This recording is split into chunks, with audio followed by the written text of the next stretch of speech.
은혜로우신 하나님, 이른 새벽 아직 어둠이 걷히지 않은 시간에 우리가 주님 앞으로 나왔습니다. 오늘도 새벽 일슬 같은 주님의 은혜가 하늘로부터 임하기를 원합니다. 찬란한 아침 해가 떠오르듯 우리의 마음에도 주님의 빛이 떠오르게 하시옵소서. 어둠이 아닌 밝은 길을 걷게 하시고 빛 아래서 떳떳하고 자랑스러운 삶을 오늘도 살게 하여 주시옵소서. 하나님, 마음을 정결하게 하고 오늘을 시작하고 싶습니다. 새로운 마음으로 오늘을 살고 싶습니다. 지난 과거의 잘못이 우리의 생각과 마음을 짓누르지 않도록 주님께서 사죄의 은총을 내려주시고 변화된 모습으로 새롭게 살아가도록 주님께서 성령의 은총을 덧입혀 주시옵소서. 우리의 연약함을 아시는 주님, 세상의 유혹에 이끌려 시험 앞에서 넘어질 때가 있습니다. 그때마다 주님께서 우리를 긍휼히 여겨 주시옵소서. 믿음이 약해질 때 있습니다. 그때마다 주님께서 우리의 손을 잡아 주시옵소서. 좌로 혹은 우로 치우칠 때가 있습니다. 주님께서 우리의 인도자가 되어 주셔서 우리의 길을 바르게 인도하여 주시옵소서. 역사를 주관하시는 하나님, 이 나라의 혼란스러운 상황 속에서 주님의 인도하심을 간구합니다. 정치적 불안정이 대한민국의 안보와 경제에 어두운 그림자를 드리고 있습니다. 이 위기의 시간을 잘 극복할 수 있도록 주님 도와 주시옵소서. 정치적 갈등과 분열로 인하여 상처받는 이들 치유하여 주시고 우리 사회의 화해와 용서의 모습이 나타날 수 있도록 은혜를 내려 주시옵소서. 지도자들에게 하나님을 경외하는 지혜를 주시고 국민을 사랑하며 섬기는 참된 지도력을 허락하여 주시옵소서. 오랜 동맹국들과 좋은 관계가 지속되길 기도합니다. 서로 간의 신뢰와 협력이 더욱 깊어지고 성숙해지게 하여 주시옵소서. 자국의 이익을 넘어 공동의 선을 추구하며 함께 살아가는 협력의 관계가 잘 정립되게 하여 주시옵소서. 나라를 대표하는 외교관들에게 지혜를 주셔서 국제사회와의 소통을 원활하게 하시고 우리나라의 입장이 잘 전달되고 소통이 되게 하여 주시옵소서. 이 어려운 시기에 국민이 하나가 되어 위기를 이겨내게 하시고 모든 국제 간의 관계가 잘 정리되고 정돈되게 하여 주시옵소서. 급변하는 과학기술의 발전의 물결 속에 우리나라가 뒤처지지 않기를 원합니다. 인공지능과 첨단 기술의 발전이 이 나라의 새로운 기회가 되게 하시고 우리 기업들이 이 과정에서 세계 시장에서 경쟁력을 잃지 않게 하여 주시옵소서. 정치인들에게 통찰력을 주셔서 당파적 이익을 넘어 국가의 미래를 바라보게 하시고 초당적인 협력으로 이 시대가 요구하는 정책들을 만들어 가게 하여 주시옵소서. 이 나라의 정치, 경제 위기 속에서도 우리 기업인들이 위축되지 않기를 원하며 주님께 기도합니다. 기업인들에게 창의적인 지혜를 주셔서 새로운 시대의 변화에 잘 적응케 하시고 글로벌 경쟁에서도 선도적 역할을 감당케 하여 주시옵소서. 연구 개발에 투자하는 기업들이 혁신적인 기술 발전의 열매를 거두게 하여 주시옵소서. 해외 투자자들의 신뢰가 회복되게 하셔서 세계 시장에서 우리 기업들이 안정적으로 활동할 수 있도록 도와주시옵소서. 금융시장이 안정을 되찾게 하시고 경제 회복의 기틀이 마련되게 하여 주시기를 기도합니다. 우리 기업인들의 투자와 경영 활동이 보다 자유롭게 이루어질 수 있도록 주님 도와주시옵소서. 어려운 경제 상황 속에서 하루하루를 버텨내는 소상공인들을 또한 긍휼히 여겨 주시옵소서. 이른 아침부터 늦은 밤까지 가게 문을 열고 성실하게 일하는 주님의 백성들을 주님의 은혜로 지켜주시고 보호하여 주시옵소서.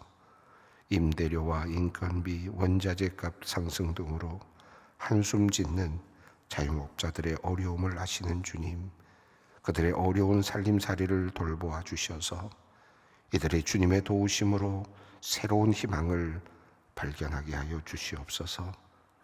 가게마다 손님의 발길이 이어져 사업이 든든히 서가게 하시고 모든 가족의 생계가 안정되게 하여 주시옵소서. 하나님, 일자리를 잃고 생계를 걱정하며 눈물로 기도하는 이들도 있습니다. 이들에게 새로운 기회와 소망을 허락하여 주시옵소서. 좋은 소식이 들려오게 하여 주시옵소서. 많은 청년이 미래에 대한 꿈을 꾸지 못하고 좌절하고 있습니다.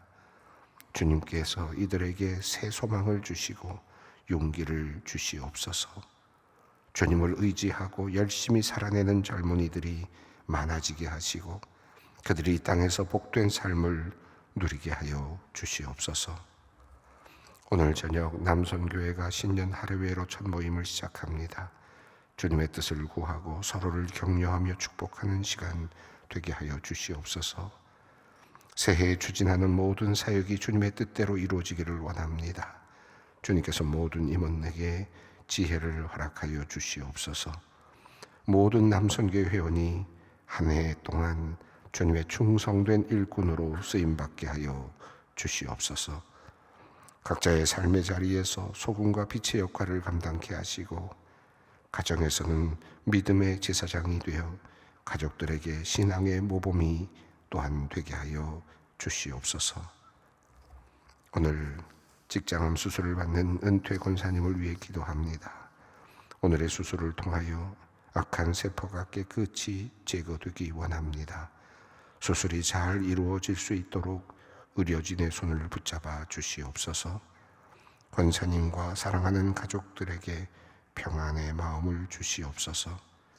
주님의 도우심을 입게 하시고 큰 믿음 가지고 올해를 시작하게 하여 주시옵소서. 이제 말씀 앞으로 나아갑니다. 주님께서 회당장 야이로에게 두려워하지 말고 믿기만 하라고 하신 그 말씀 마음판에 새기고 막막한 상황 속에서도 오직 주님을 의지하는 삶을 살아가게 하옵소서. 우리 주 예수 그리스도의 이름으로 기도드립니다. 아멘. 오늘의 말씀입니다. 누가복음 8장 51절로 53절 말씀입니다. 누가복음 8장 51절로 53절까지 말씀, 세 절의 말씀 함께 읽겠습니다. 그 집에 이르러 베드로와 요한과 야고보와 아이의 부모 외에는 함께 들어가기를 허락하지 아니하시니라. 모든 사람이 아이를 위하여 울며 통곡하매 예수께서 이르시되 울지 말라, 죽은 것이 아니라 잔다 하시니 그들이 그 죽은 것을 아는 고로 비웃더라. 아멘. 예수님께서 지금 야이로의 집으로 가고 계십니다. 야이로의 집으로 가고 있던 동안 혈루증을 앓던 여인이 잠깐 그만 그 자리를 막아선 셈이 되었고 그것 때문에 시간이 지체가 되었습니다. 결국 야이로의 관점에서 본다면 예수님이 야속할 수밖에 없고 또 그 중간에 끼어들었던 혈루증을 앓던 여인이 야속할 수밖에 없었을 것입니다. 우리가 살아가면서 하나님의 은혜를 입기를 원하지만 그러나 나보다도 다른 사람을 먼저 챙겨주시는 것 같은 그런 하나님의 모습을 종종 경험할 때가 있습니다. 그럴 때마다 야속한 마음도 들고 하나님이 과연 나를 사랑하시나 하는 그런 생각도 들지만 아마도 야이로도 그런 비슷한 경험을 이 이야기 속에서 하고 있었던 것 같습니다. 아마 그런 마음을 표출할 수는 없었겠죠. 그러나 그 마음속에 참으로 안타까운 마음이 들었을 겁니다. 무엇보다도 이제 당신의 딸이 죽었나이다. 선생님을 더 이상 괴롭게 하지 마십시오. 라는 그 전언을 들었을 때 그 아버지의 마음은 아마 무너져 내렸을 겁니다. 예수님께서 왜 나의 그 소원을 들어주시지 않으셨는가? 왜 조금 더 빨리 움직이지 않으셨을까? 하는 그런 아쉬운 마음, 안타까운 마음, 원망의 마음이 있었을 겁니다. 그럼에도 불구하고 모든 것이 다 끝났다라고 생각되어지는 그 지점에서부터 예수님은 다시 시작하십니다. 그곳에서도 절망할 필요는 없고, 성경은 우리에게 보여주기를 그런 상황 속에서도 예수님은 다시 일을 시작하시고 그 안에서 희망을 만들어 내시는 것을 보여줍니다. 우리가 살면서 우리가 기도하는 기도의 제목들이 있지 않습니까? 기도의 제목들이 있어요. 여기까지 마지노선이 있습니다. 여기까지는 밀리면 안 됩니다. 여기까지는 안 됩니다라는 그런 선이 있습니다. 이 야이로 같은 경우는 우리 딸이 죽는 것이 마지노선이었죠. 우리 아이가 죽으면 안 됩니다 라고 하는, 적어도 죽어서는 안 됩니다 라고 하는 이 마지노선, 인간으로서는 최고의 마지노선이라고는 할 수 있을 것 같습니다. 죽으면 무슨 소용이 있겠습니까? 그러냐, 우리 아이가 죽으면 안 됩니다 라고 하는 그런 마지노선을 두고, 마지막 그 하나의 붙잡는 장소를 두고 그곳에서 사투를 벌이는 듯한 그런 하나님 예수님과의 어떤 그 예수님께 나왔던 것인데, 그런데 그것이 무너지는 그런 경험을 하고 있는 거잖아요. 그러니까 그런 상황에서는 이제 내가 원하던 것이 더 이상 이제 없어지는, 더 이상 희망이 없다. 더 이상 이제는 어떤 희망도 나에게는 없다. 내가 원하던 것이 이루어지지 않고 그것보다 더 밀려나갔으니까 이제 나에겐 희망이 없다. 또 심지어는 예수님을 믿을 필요도 없다라고 생각을 할 수도 있을 것 같습니다. 종종 이렇게 자기의 어떤 마지막 선을 놓고 하나님 앞에 기도하는 분들이 있습니다. 아주 간절하게. 그럴수록 더 간절하죠. 여기서 밀리면 안 됩니다. 여기까지만입니다. 여기까지만이다. 이렇게 기도하시는 분들이 참 많고, 또 그래야만 되는 상황이기도 합니다. 그런데 그게 만약에 밀려버렸을 때, 그리고 그것이 이루어지지 않았을 때 실망하고 원망하고, 심지어는 주님을 떠나는 사람들도 있습니다. 믿음을 잃어버리는 사람들도 있죠. 지금 예수님께서 이 야이로에게 당신의 딸이 죽었습니다라고 하는 전언을 듣고 실망하고 좌절하고 있는 야이로에게, 그리고 또 어쩌면 원망하고 있었을 야이로에게 주님께서는 이제 믿기만 하라, 나를 믿기만 하라 라고 하는 그런 말씀을 하십니다. 예수님께서 그러니까 아직도 희망을 놓지 말아라, 나에게서 희망을 놓지 말아라. 네가 생각했던 어떤 지점에서 밀렸다고 해서, 네가 원하는 것을 얻지 못하게 되었다고 해서 다 끝났다고 생각하지 말아라. 아직도 나에게는 희망이 있다. 나와 함께 한다면 아직도 희망이 있다 라고 하는 그런 의미이겠습니다. 그런 의미로 주님께서는 지금 이 야이로에게 말씀을 하십니다. 야이로에게 두려워하지 말라, 그리고 믿기만 하라 라고 이렇게 말씀을 하십니다. 그리고는 딸이 구원을 얻을 것이다 라고 하는 희망의 말씀을 하여 주셨습니다. 자, 오늘 이 말씀 이후에 이제 이어지는 내용입니다. 예수님께서 이렇게 말씀을 하신 다음에, 그리고 이 야이로와 함께 야이로의 집으로 가고 계시는 장면입니다. 그리고 그 집에 들어가게 되시는 장면입니다. 51절 말씀을 읽겠습니다. 그 집에 이르러 베드로와 요한과 야고보와 아이의 부모 외에는 함께 들어가기를 허락하지 아니하시니라. 이 내용을 보면 예수님께서 이제 야이로의 딸이 죽었다라고 하는 소식을 듣고 집에까지 들어가셨고, 그리고 예수님께서는 이제 기적을 베푸실 그런 것을 이제 의도하고 계시는 것을 볼 수 있는데, 이 기적을 베푸시는데 모든 사람들이 보게 할 것인가, 아니면 일정한 특별한 사람들만 보게 할 것인가를 결정하시는데요. 베드로와 요한과 야고보와 아이의 부모, 당사자들이죠, 외에는 함께 들어가기를 허락하지 않으셨다.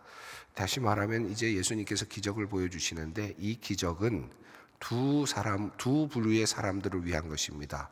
문제가 생겨나서 지금 슬퍼하고 있는 아이의 부모들입니다. 이 부모에게 이제 희망을 주고자 하시는 것이 하나, 첫 번째. 그러니까 그들의 소원을 들어주시는데, 지금 야이로의 원하던 소원이 는 들어주지 못했습니다. 그가 죽지 않게 하기를 원했는데 그 아이가 죽었으니까 거기까지는 들어주지 못합니다만, 그럼에도 불구하고 예수님께서는 이 아이를 다시 살려내는 그런 곳까지 지금 가시기를 원하십니다. 그러니까 이 부모들이 봐야 되는 거죠. 부모들을 위한 사건입니다. 부모들에게 믿음을 주기 위한 사건이죠. 또 베드로와 요한과 야고보를 데리고 가시는 이유는 이들이 이제 제자들로서 보다 더 분명하게 준비되게 하시기 위함이라는 사실을 알 수 있습니다. 우리가 쭉 읽어봤지만 우리가 누가복음을 제가 지금까지 큰 부류로 말씀을 드렸는데 대략 이런 구도가 있지 않습니까? 12제자를 부르시고 그 다음에 또 12제자와 여제자들을 부르시고 그 다음에 예수님께서 강론을 하시고 가르치시고 그 다음에는 사건을 일으키시면서 그 안에서 예수님의 권능과 능력을 보여주시면서 제자들에게 예수님이 누구이신지를 가르쳐주고 계셨는데 이렇게 큰 덩어리가 이렇게 묶음이 2개째 지금 진행되고 있는 중이죠. 그 중에 한 마지막 이제 부분입니다. 이제 2번째 단락의 마지막 부분쯤에 해당되는데 이때 드디어 예수님께서는 이제 베드로, 요한, 야고보를 픽을 하신 거죠. 그리고 이제 이 부활의 사건을 보게 하십니다. 사람을 살리시는 역사를 직접 목도하게 하시는 겁니다. 결국 이 제자들을 지금 교육하시고자 하는 의도가 다분히 있다는 것을 알 수 있습니다. 그리고 부모는 당연히 그 역사적 사건 속에 이제 들어가 있어야 되겠죠. 예수님께서는 이들을 데리고 집 안으로 들어가십니다. 성경은 이 이야기를 이제 쭉 전개해 나가면서 이 아이가 분명히 죽었다라는 사실을 보다 더 확실하게 증명하려고 노력을 하고 있음을 볼 수 있습니다. 우선 앞부분에서 전언을 하는 사람이 와서 이 당신의 딸이 죽었나이다라고 확정 판결을 전하는 그런 내용이 나옵니다. 더 이상 선생님을 괴롭게 하지 마십시오라는 이야기를 하는 것으로 봐서 이제 모든 사람들이 보기에 이 아이는 죽었다. 또 뭐 당시에 의학적으로 볼 때 사람들의 평소에 관습으로 볼 때 이 아이는 죽었다라고 하는 판정이 있었다고 볼 수 있겠습니다. 그리고 나서 이 아이가 죽었다는 것이 보다 더 분명하게 드러나는 것이 52절 또 53절인데요. 52절과 53절을 먼저 한번 읽어보겠습니다. 모든 사람이 아이를 위하여 울며 통곡하매 예수께서 이르시되 울지 말라 죽은 것이 아니라 잔다 하시니 그들이 그 죽은 것을 아는 거로 비웃더라. 이 52절과 53절에서 지금 우리에게 보여주고자 하는 내용은 이 아이가 정말 죽었다, 확실하게 죽었다는 사실을 여러 각도에서 보여주고 있습니다. 우선 한 사람이 와서 당신의 아이가 죽었습니다 라고 전하는 그 내용이 첫 번째 증거고, 두 번째는 이미 모든 사람들이 이 아이가 죽었다고 확신했고 그래서 울고 있었고 통곡하고 있었다. 다시 말하면 장례 절차 중에 있었다라는 겁니다. 장례할 절차가 이미 시작이 된 겁니다.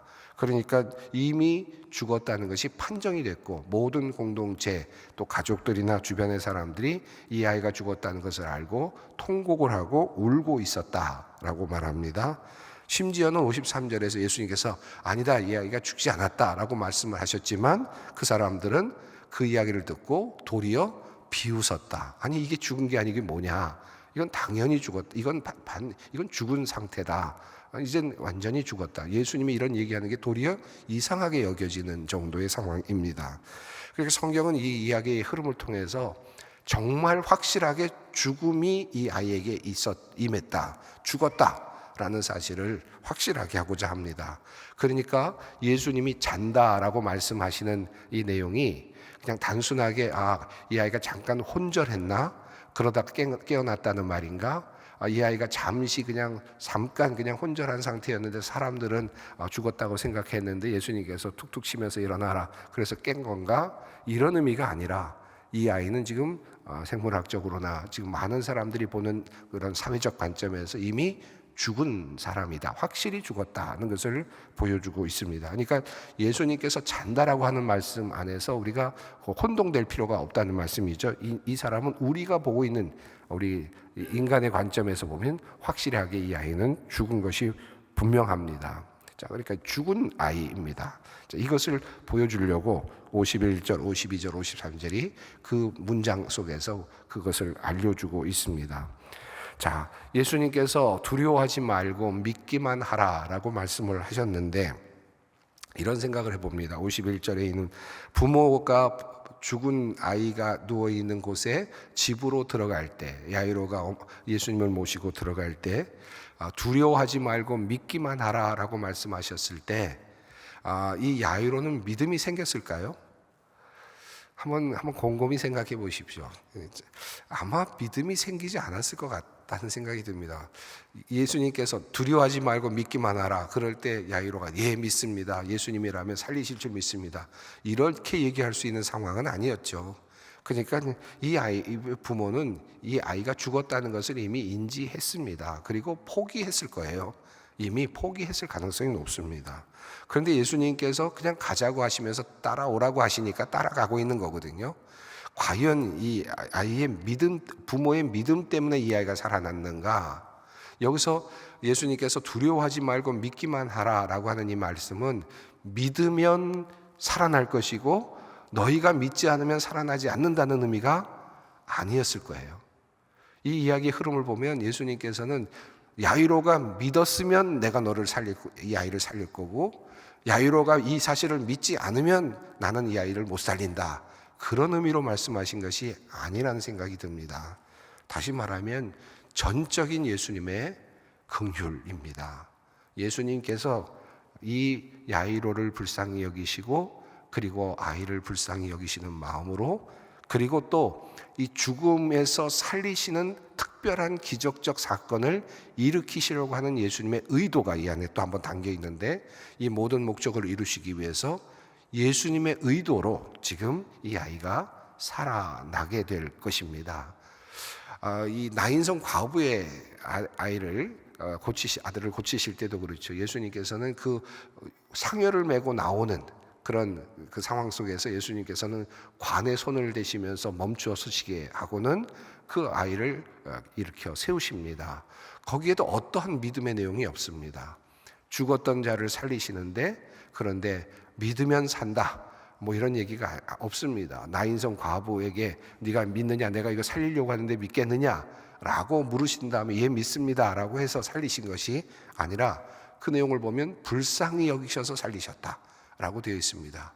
예수님께서는 죽은 자를 불쌍히 여기시고 죽은 자를 살려내시기를 원하시는 분이시다 라는 사실을 이 두 사건 속에서 우리에게 보여줍니다. 예수님은 우리를 살려내시기를 원하신다. 죽은 자들이 살아나기를 원하신다 라는 것. 예수님의 긍휼이 우리를 살리는 겁니다. 예수님의 자비와 긍휼이 우리에게 이런 큰 기적을 만들어내는 겁니다. 완전히 이 끝났다라고 하는 그 지점에서도 예수님께서는 다시 그 가능성을 열어 나가시려고 하시고, 우리 인간이 가지고 있는 마지막 보루인 죽음을 넘어서서도 우리 주님께서는 또 희망을 만들어 내십니다. 예수님께서 이 땅에 오셔서 십자가에 달려 죽으시고 부활하신 이유가 뭡니까?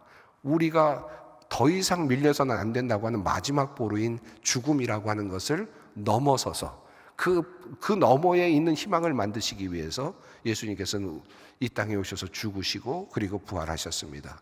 그래서 우리 모두에게 죽음 이후에 희망을 만들어 주셨는데, 바로 예수님께서 그런 모습으로 오늘 지금 야이로의 딸의 집에 지금 들어가셨습니다. 또 한 가지 이 본문 속에서 우리가 좀 더 깊이 생각해 보고 싶은 것은 52절 마지막 부분에 있는 말씀인데, 예수님께서 이르시기를 울지 말라, 죽은 것이 아니라 잔다 하시니 라고 하는 말씀입니다. 아까 조금 전에 말씀드렸습니다만, 그런데 이 아이가 죽은 게 아니라 잠깐 혼절했나? 그런데 예수님께서 살짝 깨우셨나? 라고 하는 그런 의미로 이 아이는 지금 죽은 게 아니고 잔다. 다른 사람은 죽었어도 이 아이는 지금 자고 있다. 그런 의미가 아니라, 우리 인간들에게, 우리들에게 죽음을 어떻게 볼 것인가를 우리가 이해할 수 있는 가장 그 당시에 좋은 방식으로 말씀하여 주신 것이 바로 잔다라고 하는 말씀입니다. 자, 그러니까 사실 죽음 이후에 어떻게 될까? 죽은 자의 부활일까? 영혼 불멸일까? 뭐 여러 신학적인 토의도 있고 논의도 있고 신학적인 그런 여러 가지 관점들이 있습니다. 또 그 다음에 죽은 다음엔 어디에 있을까? 또 어떤 상태일까? 굉장히 신비로운 그러면서도 알 수 없는 그런 신비들이 참 많이 있죠. 그런데 우리가 우리의 사랑하는 사람들이 죽었을 때, 그 다음에 우리는 그 죽음을 어떻게 이해해야 할까? 내가 죽었을 때 나는 그것을 어떻게 이해해야 할까? 죽음을 어떻게 보아야 할까? 믿는 사람들이 보아야 될 죽음에 대한 관점, 어떻게 어떤 메커니즘을 통해서 어떤 과정을 통해서 어디에 가 있다가 어떻게 되고, 이건 이 복잡한 걸 알아야 될 필요보다는, 그거보다 중요한 것은 사람이 죽었을 때, 내가 죽었을 때 믿음 안에서 죽은 사람들은 어떤 모습일까? 잔다라고 예수님께서 말씀을 하신 겁니다. 결국 예수님께서는 죽은 자들을 후에 다시 세우시고 일깨우시고 다시 일으켜 세우실 겁니다. 이게 부활의 소망이죠. 그래서 우리가 죽은 사람들, 또 죽은 다음에 우리가 그 죽음을 어떻게 볼 건가? 영원히 끝났다. 완전히 이제 보지 못하는 상태가 되었다. 영원한 이별이다. 영별, 이런 것이 아니라 연결, 이렇게 그런 것이 아니고 영원한 결별이 아니고, 여기서 예수님께서는 잠에 들었다, 잔다는 겁니다. 잔다는 말씀은 무슨 말입니까? 깨어날 것이다 라는 겁니다. 깨어날 것이다, 이걸 믿는 겁니다. 죽은 자를 지금 예수님께서 말씀하십니다. 죽은 야이로의 딸을 보시면서 예수님께서 판정을 하시는데, 이 상태는 자는 것이다 라는 건데, 이것은 이 야이로의 딸 한 사람에게만 해당된 것이 아니라 모든 죽은 사람들을 향하여 주님께서 우리에게 보게 하시는 관점입니다.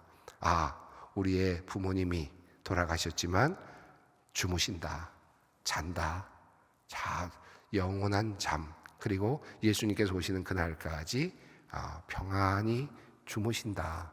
그리고 주님께서 오시는 그날 영원히 깨어날 것이다. 우리 모두가 함께 만나게 될 것이다 라고 하는 믿음입니다. 예수님께서는 지금 이 그냥 평범해 보이는 이야기 흐름 속에서 죽음을 이렇게 봐라. 우리 사랑하는 사람들이 죽었을 때 이제 잠들었구나, 그리고 깨어날 것이다, 이 믿음을 가지고 살라고 말씀하시는 거죠. 예수님께서 그것을 이제 모범으로 보여주십니다. 울지 말라. 죽은 자들을 향한 말씀입니다. 그리고 또 죽은 자를 애통해하면서 울고 있는 사람들을 향하여 주시는 말씀입니다. 사랑하는 아이를 잃은 사람도 있고, 너무나도 사랑했던 그런 가족을 잃은 사람들도 있고, 또 남편, 아내를 잃은 사람들도 있고, 또 너무나도 사랑하는 부모님을 너무나도 그냥 엉겁결에 잃어버린 사람들도 있고, 그래서 눈물을 흘리고 울고 있는 사람들이 있잖아요. 그런 많은 사람들, 그리고 그것이 해소되지 않아서 오랫동안 울고 눈물을 흘리는 많은 사람들이 있습니다. 그런 분들에게 주시는 하나님의 위로이고 주님의 위로입니다. 울지 말라.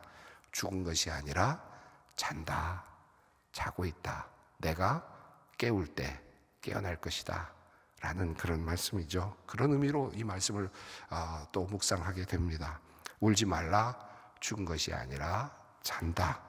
그리고 사람들은 말합니다. 그런데 죽었는데 뭘, 다 끝났는데 뭘. 그래서 53절은 사람들이 그 죽은 것을 아는 거로 비웃더라.